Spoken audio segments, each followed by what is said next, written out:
Hello friends, my name is Arman Ahmed और आज का हमारा टॉपिक है ऑन दी कोरोना वायरस। हम कोरोना के वायरस के बारे में और अच्छे से जानेंगे कि होता क्या है, हम कैसे प्रिवेंट कर सकते हैं और बहुत चीज़ें जानेंगे इसके बारे में। ठीक है। अब कोरोना वायरस एक वायरस नहीं है, is a large family of virus. ठीक है। विच में cause illness of animals and human beings, जो कि हमारे एनिमल्स को और ह्यूमन बींग्स को हमको इन्फेक्ट कर सकता है। ओके। ये इसकी जो रेंज है वो क्या होती है, कॉमन कोल्ड से स्टार्ट होता है और कई ज़्यादा डिफिकल्ट और ख़तरनाक डिसीज़ में कन्वर्ट हो सकता है। इसके जो रेंज है बीमारी की ये होती है, कॉमन कोल्ड से लेके डेंजर डिसीज़ तक। ओके। सो इसके अंदर आपने देखा होगा कि एक बहुत कॉमन सा एक वर्ड चल रहा है जिसे हम कहते हैं कोविड-19। अब इसकी फुल फॉर्म क्या होती है? फुल फॉर्म इसकी होती है कोरोना वायरस डिसीज़ 2019। ठीक है। जो कि हमारी स्टार्ट हुई थी चाइना के अंदर वुहान सिटी से दिसंबर में। ओके। सो इसका नाम रख दिया कोविड-19। ओके। Corona virus disease 2019। ये ग्रुप ऑफ वो है वायरस। ठीक है। उसमें से एक वायरस का नाम है कोरोना वायरस डिसीज़ 2019।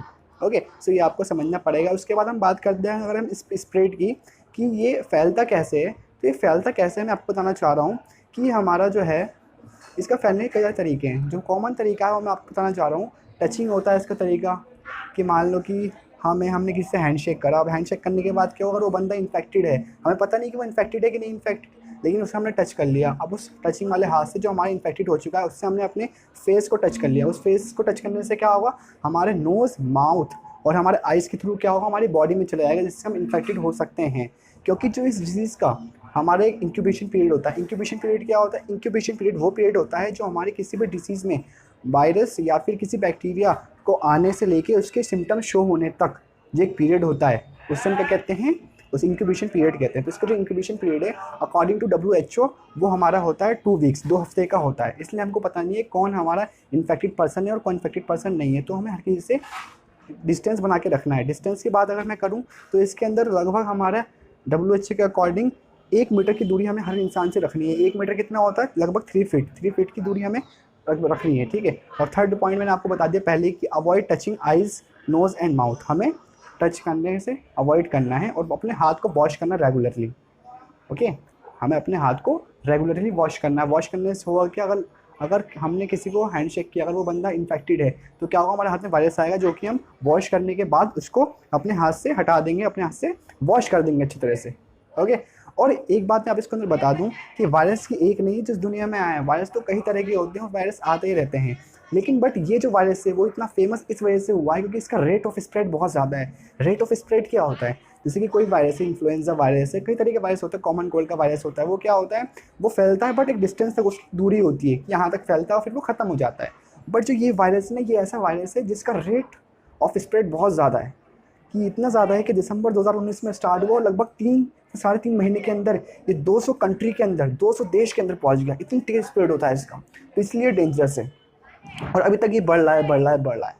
सो इस वजह से हमारे देश के अंदर लॉकडाउन भी हो रखा है, जो कि काफ़ी अच्छी चीज़ है, जिससे हमारा सोशल कॉन्टैक्ट लोगों से बना नहीं रहेगा, टूटा रहेगा, जिससे हमें क्या होगा, जिससे प्रिवेंट रह सकते हैं। इस वजह से ये बीमारी बहुत हार्मफुल है हमारे लिए क्योंकि इसका रेट ऑफ स्प्रेड बहुत ज़्यादा है, बहुत ज़्यादा। इसलिए हमारे डेंजरस बहुत है। ओके।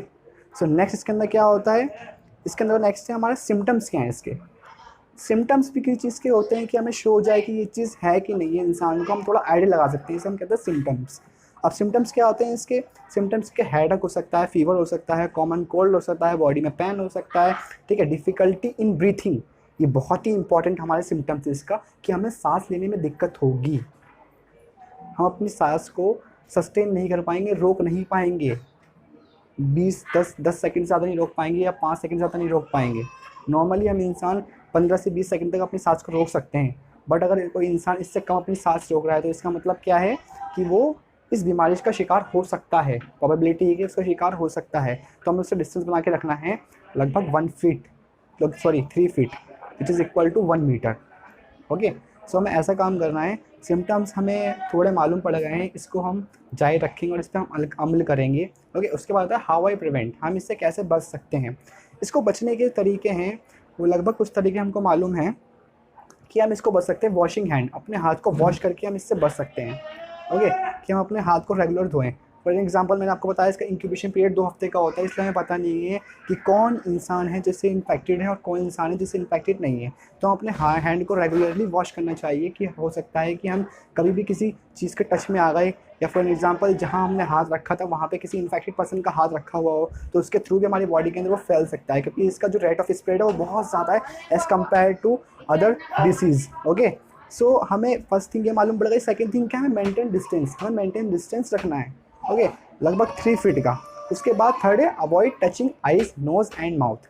हमें नोज़, माउथ और आइज़ को अवॉइड करना टच करने से। अगर हमारे हाथ पे ये डिसीज़ आ गई, ये वायरस आ गया और इसको हमने अपने मुंह, नाक और कान, आँखों में लगा लिया, तो इससे क्या होगा, टच कर लिया, तो इससे क्या होगा, वो हमारे नोज़, माउथ और नोज़ के थ्रू हमारी बॉडी के अंदर चले जाएगा, जिससे क्या होता है हम इन्फेक्टेड हो सकते हैं। तो हमें ये अवॉइड करनी है चीज़ सबसे पहले। अब ट्रीटमेंट की बात करूँ तो इसके ट्रीटमेंट की क्या होता है, अब जो एंटीबायोटिक्स होते हैं, एंटीबायोटिक्स क्या होते हैं, एंटीबायोटिक्स वो चीज़ होती है जो किसी भी बैक्टीरियल डिसीज़ को रोकती है, प्रिवेंट करती है। बट ये वायरस है, ये वायरस है, ठीक है, इसलिए इसकी जो डिसीज़ की जो वो होती है सॉल्यूशन, उसका वो कहते हैं एंटीवायरल ड्रग, जो कि बनाना काफ़ी डिफ़िकल्ट होता है, जो कि अभी नहीं बनाया गया।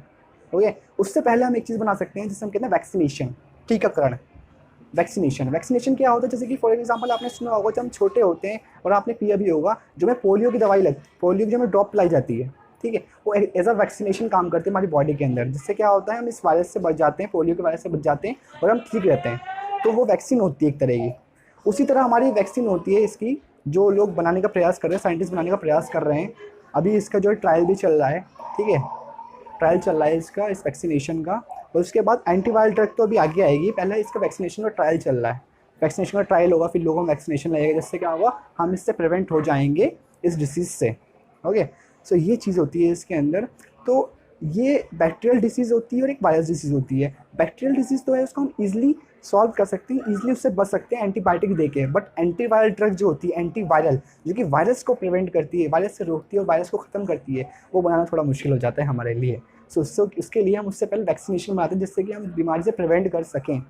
सो इतना ही था इस वीडियो के बारे में, इस कोविड-19 के बारे में, कि क्या होता है, कैसे प्रिवेंट कर सकते हैं, क्या सिम्टम्स होते हैं, कैसे हम ट्रीटमेंट कर सकते हैं, और इसका रेट ऑफ स्प्रेड इतना हाई होता है। That's why it is the most dangerous disease on this world. Okay, so I hope आपको वीडियो समझ में आई होगी। Take care, good bye.